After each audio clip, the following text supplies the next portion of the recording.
Did you know that there is no such thing as the Chinese army, or that in recent years there are up to 10,000 candidates for one position in the Chinese public administration?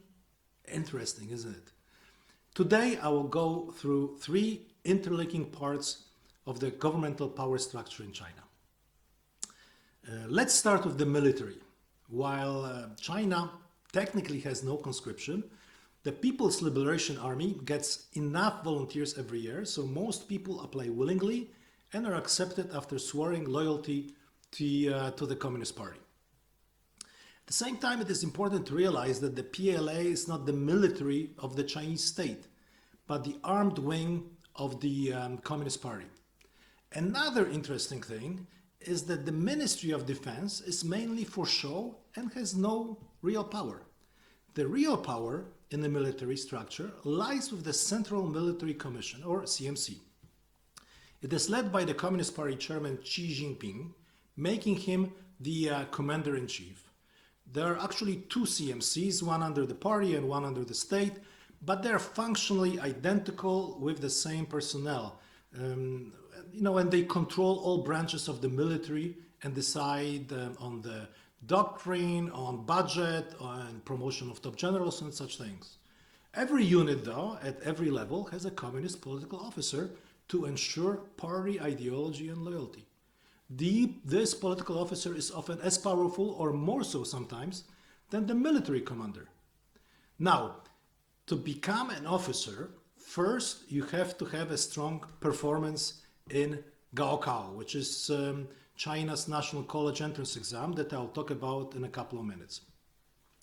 Then there is a path to the military through civilian universities or through one of the military academies, kind of like West Point in the US.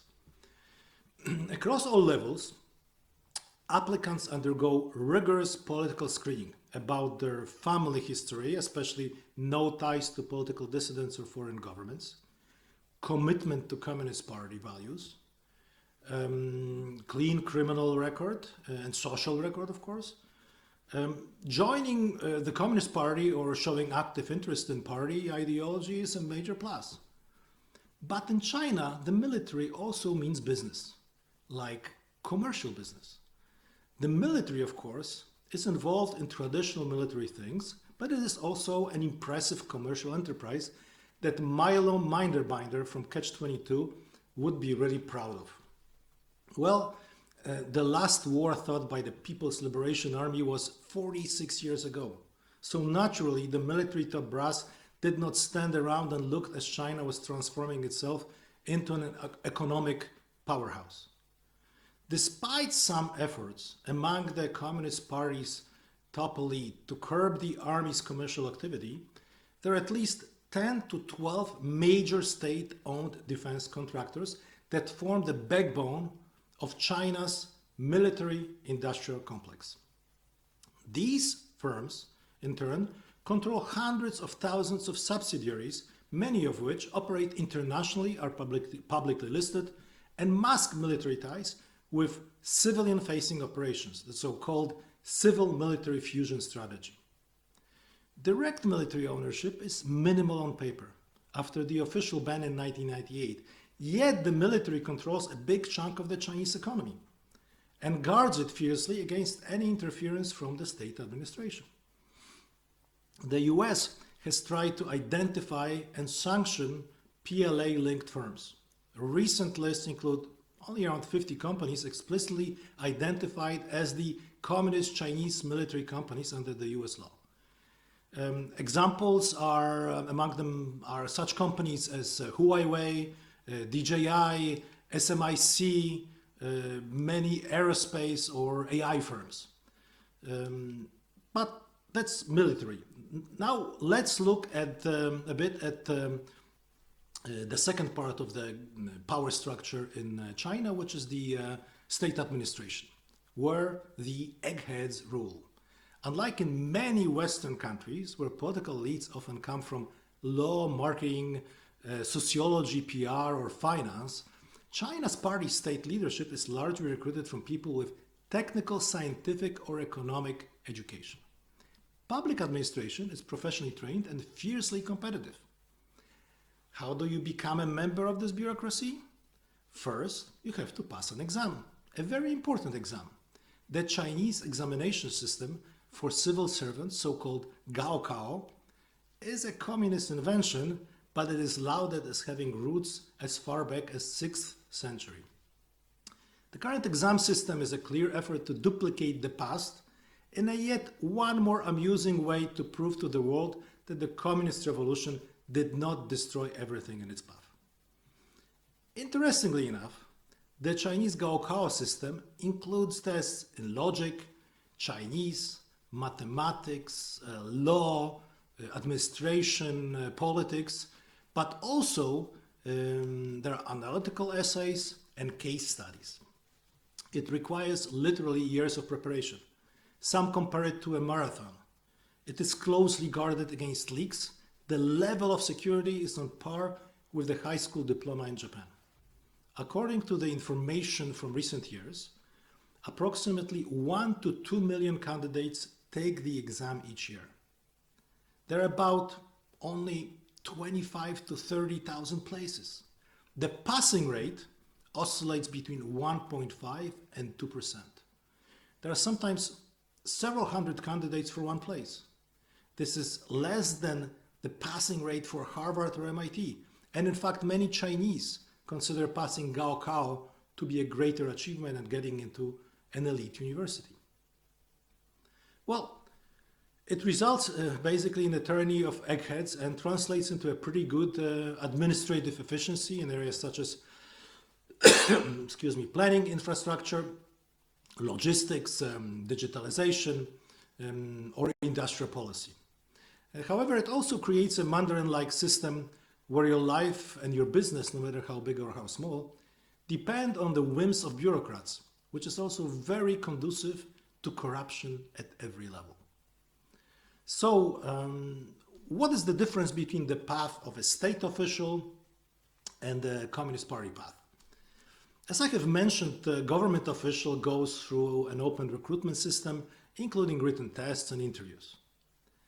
The Communist Party cadres are often elected on internal orders by the party structure and go through a different system of evaluations based mostly on loyalty and political performance. You know, it's kind of a buddy system of sorts. Both of these groups can interact. Many bureaucrats are also members of the party, but formally you can be an official without party affiliation. Yet the standing committee of the Politburo of the Chinese Communist Party is almost always dominated by engineers, computer scientists, mathematicians, economists, and physicists. Chairman Xi Jinping is a chemical engineer himself and has a PhD in law, and his political career developed in a managerial strategic model, not an ideological one. In 1990s and 2000s, the Chinese Communist Party deliberately shifted its focus to technocratization of governance, moving away from revolutionary activists to people who can manage infrastructure, commerce, industry, and urban planning, I suppose. In China, more than 50% of decision makers in the party state apparatus are people who have completed the so-called STEAM, science, technology, engineering, arts, or math degrees. About 75% of the Communist Party Central Committee are people with science, technology, or economics education. The Chinese Communist Party is a political organization whose logic of advancement is fundamentally different from the party system known in the West. Although formally referred to as the communism, in practice we are dealing with a one-party technocratic system with a strong meritocratic feature in which loyalty to the party counts the most. There's also competence, education, and administrative efficiency, but the loyalty is most important. The structure resembles more of a corporate structure than anything else. By the way, the lack of women and the strong dominance of the generation of 60-plus-year-olds in the Central Committee is a very significant signal of where they see a place for Chinese women nowadays. To sum up, what we have is a reasonable copy of a corporate structure in China right now.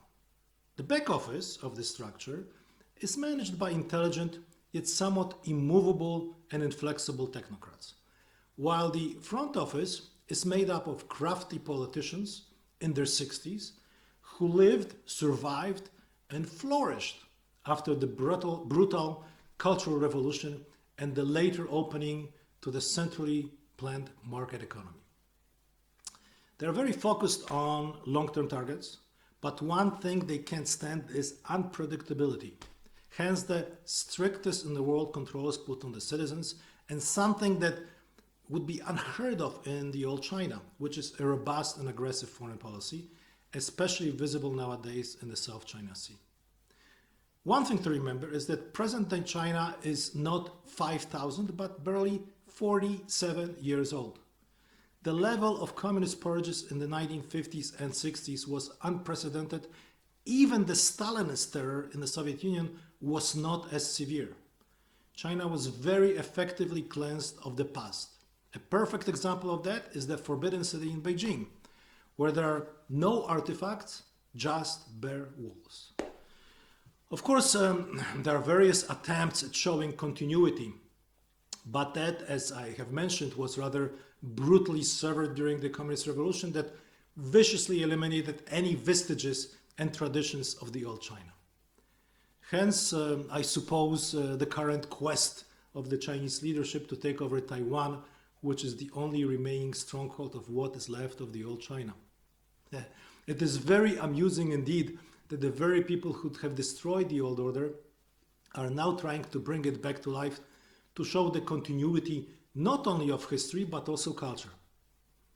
Well, I hope you found my summary interesting. In the future I will not limit myself to China but look at other things and events that I find interesting, and hopefully you might too. Thank you for your attention, and please subscribe to my channel. Knowing is winning.